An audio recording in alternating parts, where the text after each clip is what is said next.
Olá, turma, tudo bem?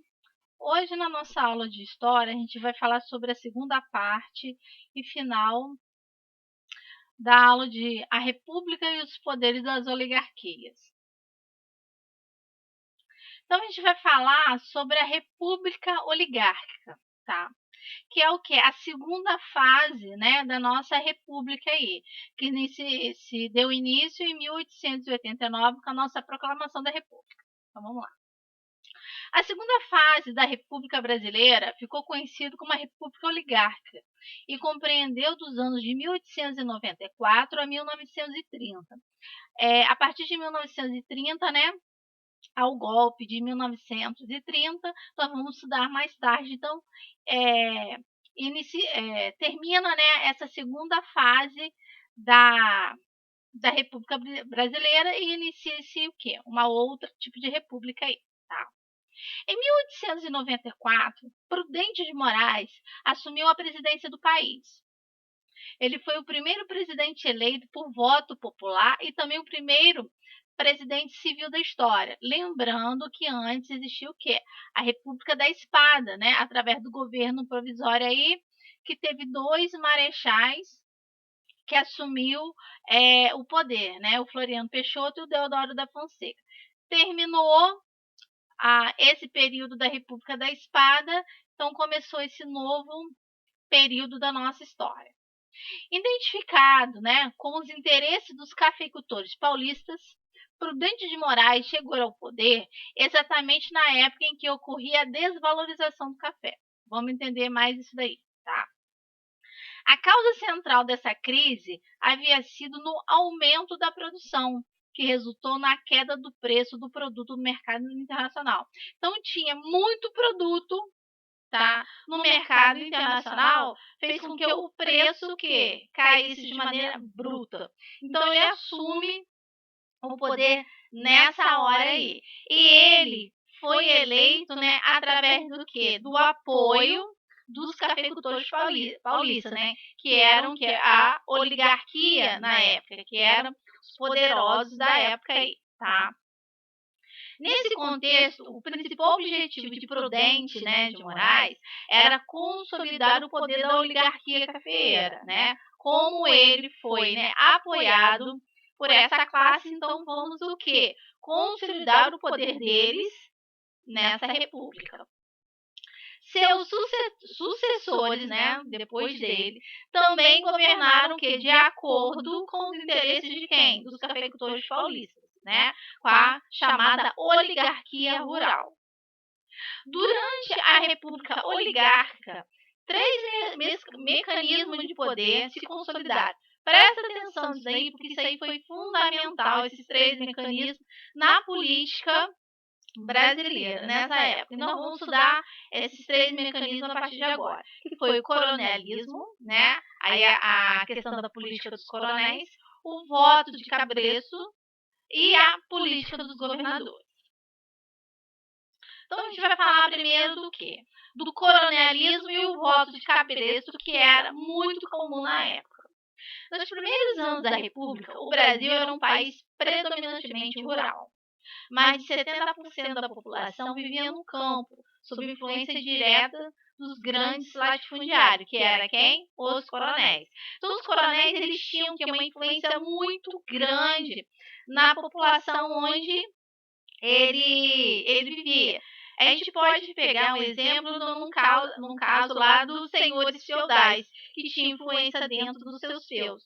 Era a mesma coisa aqui no Brasil, né? Os coronéis tinham influência ali no seu território, tá? Eles escolhiam os candidatos aos cargos executivos e legislativos para dar seu apoio. Então, toda vez que acontecia uma eleição, né, quem apoiava eram os coronéis. E os candidatos deles sempre ganhavam, tá? Em troca desse apoio, né, eles não iam fazer isso de graça, obtinham favores dos candidatos, que conseguiam eleger com a construção de escolas, hospitais, estradas ou postos de saúde, as quais a população julgavam ser obra dos coronéis e não do poder público. Então, os coronéis, né, escolhiam os seus candidatos e esses candidatos ganhavam, mas em troca tinha que ter esses favores.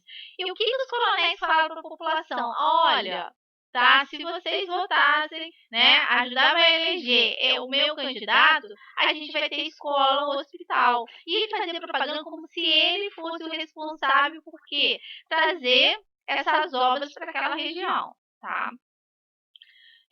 A fim de conseguir os votos para os seus candidatos, né, os coronéis ofereciam benefícios aos eleitores, como alimentos, sapatos, dinheiro de emprego ou atendimento médico.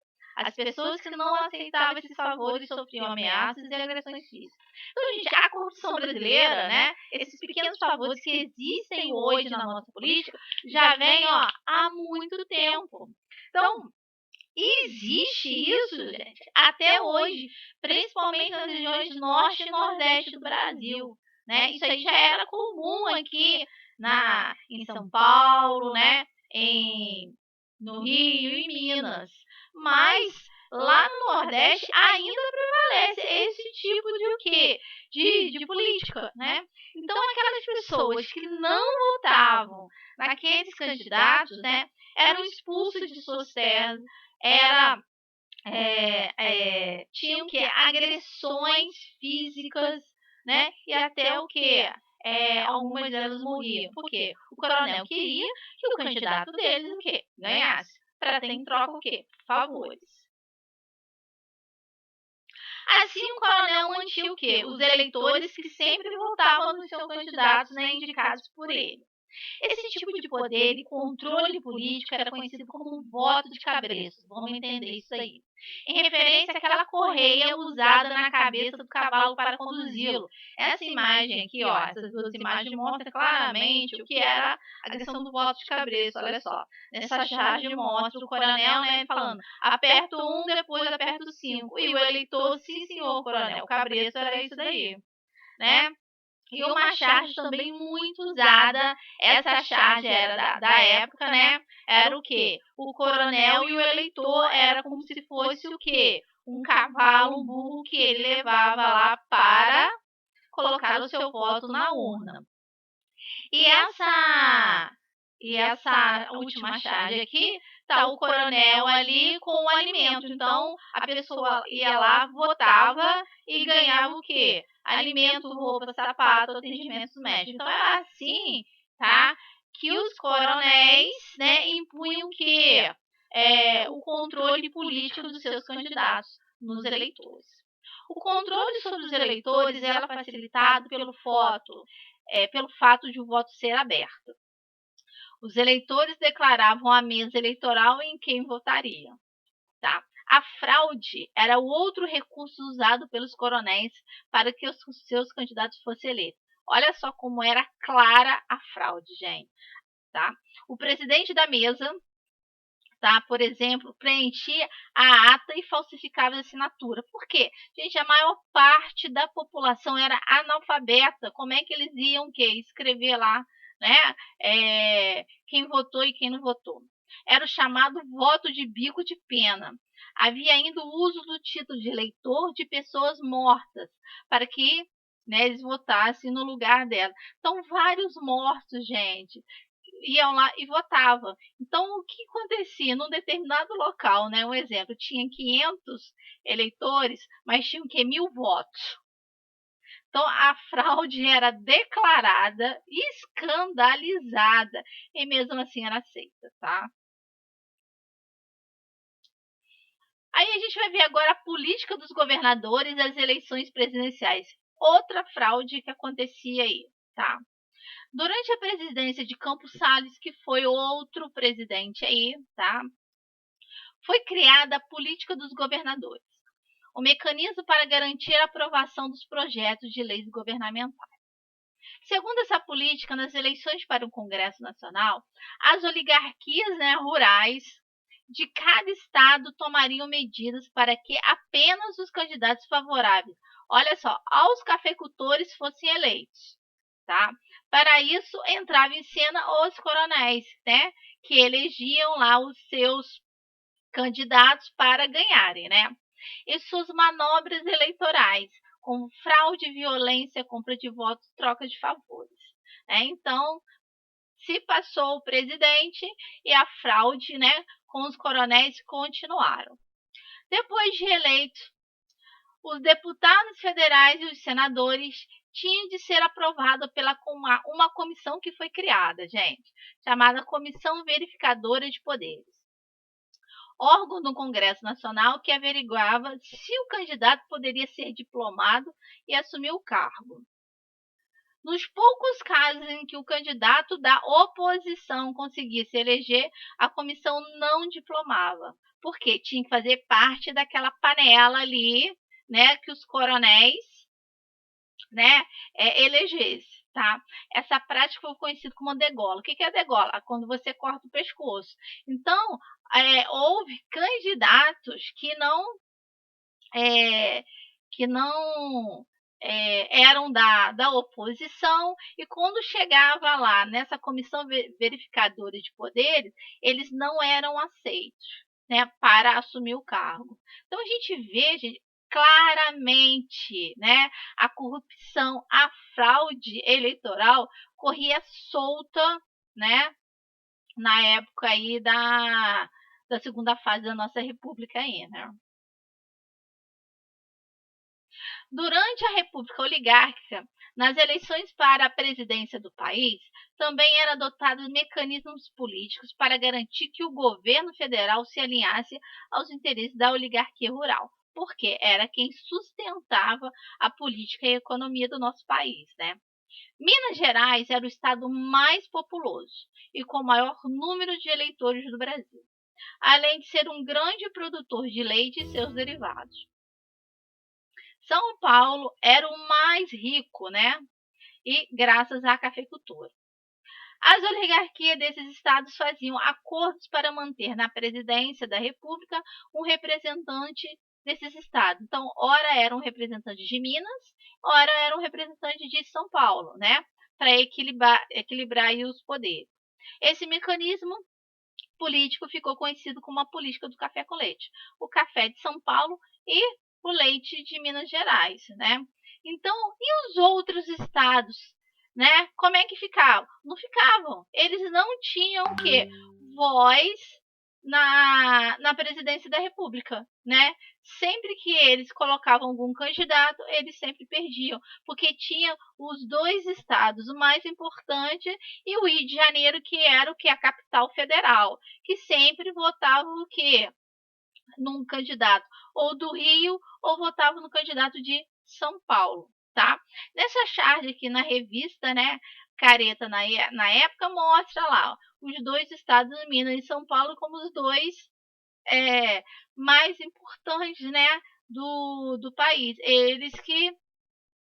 Eles que ditavam as regras aí do governo na época. As políticas de valorização do café.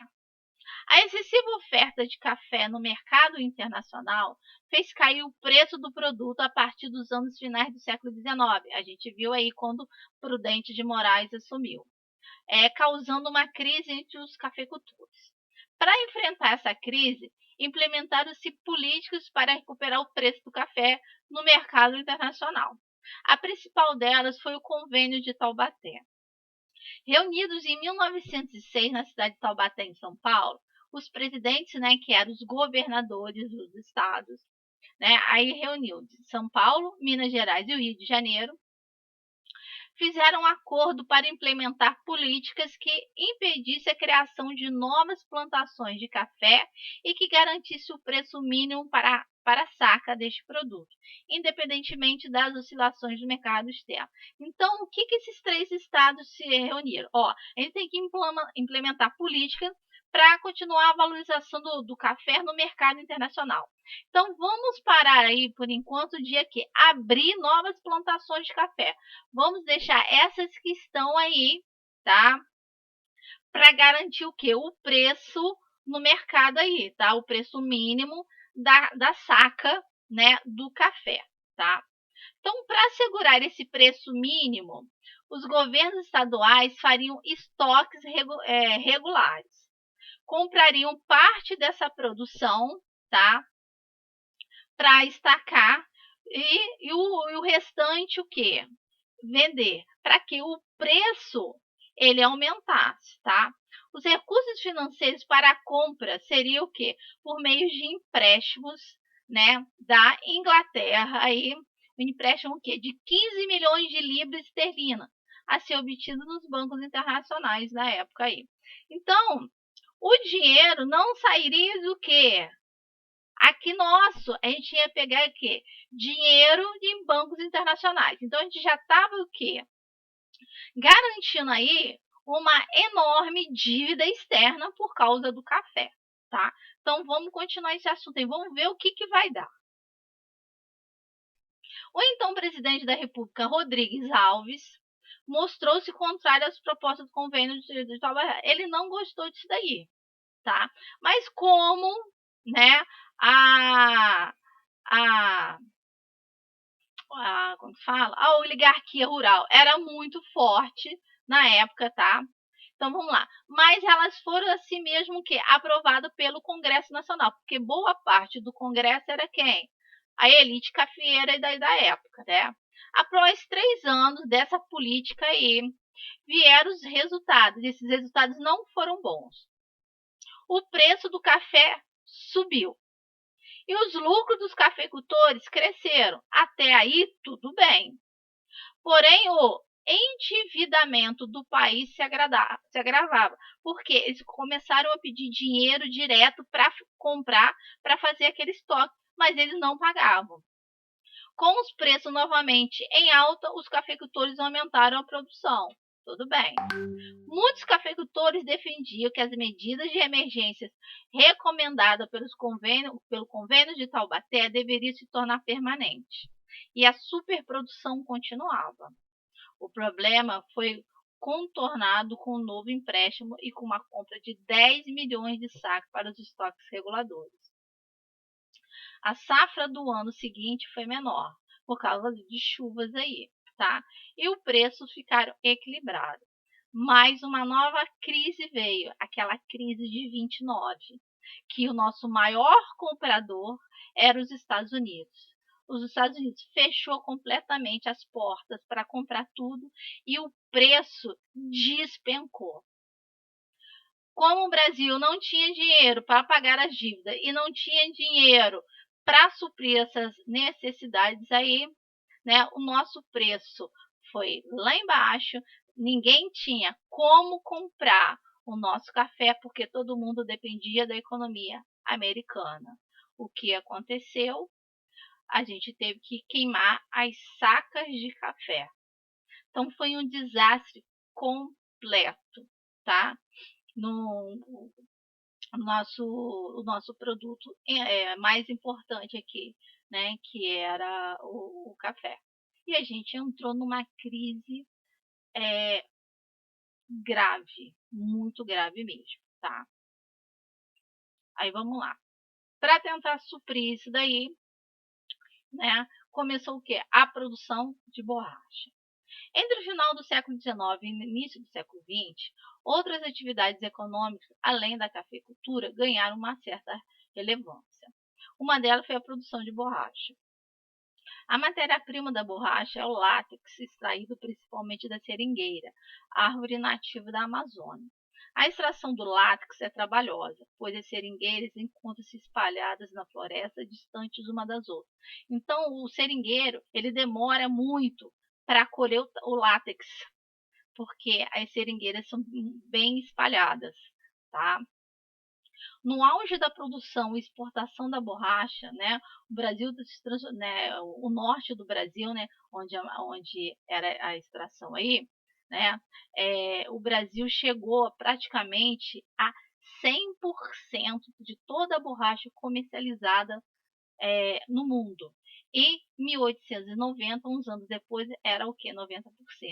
Então, a borracha, ela chegou a ser um dos produtos mais importantes, né? Lógico, depois do café, aqui a ser exportado.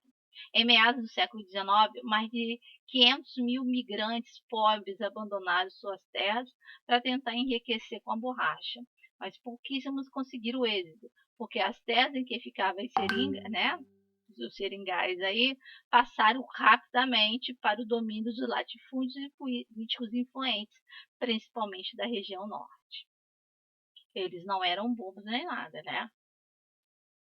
Os seringueiros recebiam salários, né, que sequer dava para pagar as dívidas, as quais se acumulou cada vez mais. Muitos ficaram presos, né, no norte do Brasil, não podendo voltar. Isolados na selva amazônica e desprovidos de qualquer assistência médica, muitos seringueiros eram vítimas de ataques de animais, né, doenças como malária, febre amarela, né, e a maioria deles morriam, porque eram uma terra totalmente desconhecida até então para os brasileiros. Enquanto os milhares de seringueiros sofriam com as condições de trabalho na floresta, seringalistas e comerciantes de borracha enriqueciam rapidamente e faziam fortunas nas cidades de Manaus e Belém. A riqueza transformou essas cidades, antes pequenas capitais, em belas cidades de estilo europeu em meio a florestas equatoriais. Então, aqui nessa foto aqui mostra, né, como é que era o trabalho bem artesanal, e é o trabalho artesanal dos seringueiros, né? Eles cortam em diagonal a árvore para o que? Ela chorar, é o termo que é usado, ela chorar. Então sai o látex, né? Vai se escorrendo e eles colocam um balde. É uma coisa bem demorada, bem primitiva, que é utilizada até hoje, né? E as cidades, né, de Belém e Manaus, é, que eram consideradas, né, a Paris é, brasileira na selva amazônica. Então, aqui nessas fotos aqui mostra, né, a capital, né, Manaus, riquíssima. Ela foi toda feita, toda planejada através do ciclo da borracha, nessa época aí. Então, muito grandiosa, muito riquíssima. Eu já fui lá, é muito lindo realmente a capital, Manaus, né?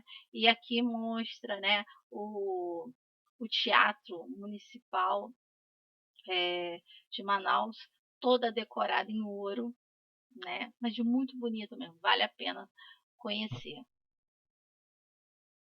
E para a gente terminar a aula, os indígenas e a borracha.